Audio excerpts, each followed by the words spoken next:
بسم اللہ الرحمن الرحیم۔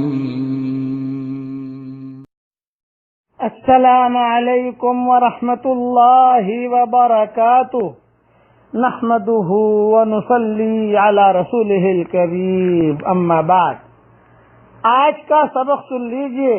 پہلے میں ایک روحانی وظیفہ دے دیتا ہوں جو کسی حدیث میں نہیں ہے، علماء حقہ نے لکھا ہے کہ جو لوگ اولاد کے طالب ہیں، محروم الاولاد، کہ جن کے پاس اولاد نہیں ہے، بیچارے تمنا کرتے ہیں کہ اللہ انہیں نیک صالح اولاد دے، تو ان کے لیے علماء نے لکھا ہے، اور یہ میں نے میری کتاب بکھرے موتی جلد دوم صفحہ 178 پر بھی لکھا ہے کہ آیت ہے قرآن شریف کی، للہ ملک السماوات والارض یخلق ما یشاء یہب لمن یشاء اناثا ویہب لمن یشاء الذکور۔ سورہ شورى کی آیت ہے، یہ امیج بن کے آ جائے گا انشاءاللہ آپ کے پاس۔ جس کے یہاں اولاد نہ ہوتی ہو تو وہ یہ آیت 133 مرتبہ پڑھ کر پانی پر دم کر کے فجر کی نماز کے بعد میاں بیوی دونوں پیئیں۔ بس اس میں شرط اتنی ہے 133 مرتبہ پڑھنا ہے اور فجر کی نماز کے بعد پڑھنا ہے، اس لیے فجر کی نماز کا بھی اہتمام کرو۔ فجر کی نماز پڑھی اور اپنا مسجد و جماعت بیٹھے، اشراق وغیرہ پڑھ لی، اطمینان سے گھر پر آئے، یہ 133 مرتبہ پڑھ کر پانی پر دم کر کے فجر کی نماز کے بعد دونوں میاں بیوی پیتے رہیں 40 دن تک۔ اللہ کی ذات سے امید ہے کہ اللہ تعالیٰ انہیں نیک صالح اولاد دے گا انشاءاللہ، لیکن یہ حدیث میں نہیں ہے، علماء حقہ نے لکھا ہے، اور الحمدللہ کئی لوگوں کو فائدہ بھی ہوا۔ اب حدیث سنیے۔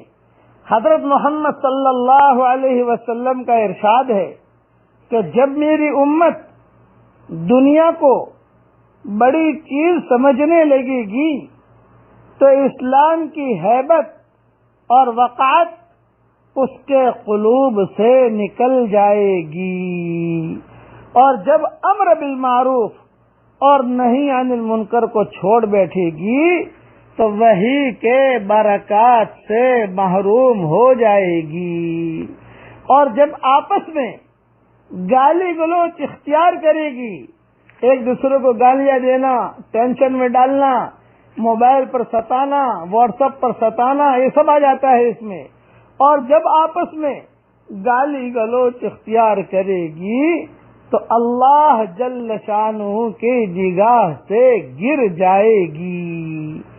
جانور کو گالی دینے والا بھی اللہ کی نگاہ سے گر جاتا ہے، یہ یاد رکھنا۔ تو آپس میں ایک دوسرے کو گالیاں دینا یہ بہت بری عادت ہے، اس لیے ہم یہ سوچیں کہ ہمارے پاس جو اسباب ہم اختیار کر رہے ہیں وہ تنزل کی طرف لے جانے والے ہیں، اگر در حقیقت ہم حضرت محمد صلی اللہ علیہ وسلم کو سچا رسول سمجھتے ان کی تعلیم کو سچی سمجھتے تو پھر کیا وجہ ہے کہ جس چیز کو وہ سبب مرض بتا رہے ہیں، جن چیزوں کو وہ بیماری کی جڑ فرما رہے ہیں، وہی چیزیں ہمارے نزدیک سبب شفا اور صحت قرار دی جا رہی ہے۔ حضور صلی اللہ علیہ وسلم کا ارشاد ہے، کوئی شخص اس وقت تک مسلمان نہیں ہو سکتا جب تک کہ اس کی خواہش اس دین کے تابع نہ ہو جائے جس کو میں لے کر آیا ہوں۔ لیکن ہماری رائے ہے کہ مذہب کی آڑ کو بیچ سے ہٹا دیا جائے تاکہ ہم بھی دوسری قوموں کی طرح ترقی کر سکے۔ یہ بہت زبردست فتنوں میں امت مبتلا ہو گئی ہے کہ حضور صلی اللہ علیہ وسلم کی باتوں پر ہم عمل نہیں کرتے۔ یہ حدیث بہت درد بھری حدیث ہے، اسے بار بار سنتے رہیے، اپنی اولادوں کو سنائیے، اپنے دل کے اندر اسلامی غیرت کو جگائیے۔ اے اللہ ہمیں ایسا ایمان دے کہ اس کے بعد کفر نہ ہو، ہمیں ایسی عزت دے کہ اس کے بعد ذلت نہ ہو، ایسی ترقی دے کہ اس کے بعد تنزلی نہ ہو، اے اللہ ہمارے دل کے محرابوں میں تیری معرفت کا نور کوٹ کوٹ کے بھر دے. اے اللہ تو ہمیں ایسا بنا دے کہ ہم تجھے پسند آ جائے, یہ امت تجھے پسند آ جائے. اللہ تعالی ہمارے ان دعاؤں کو قبول فرمائے.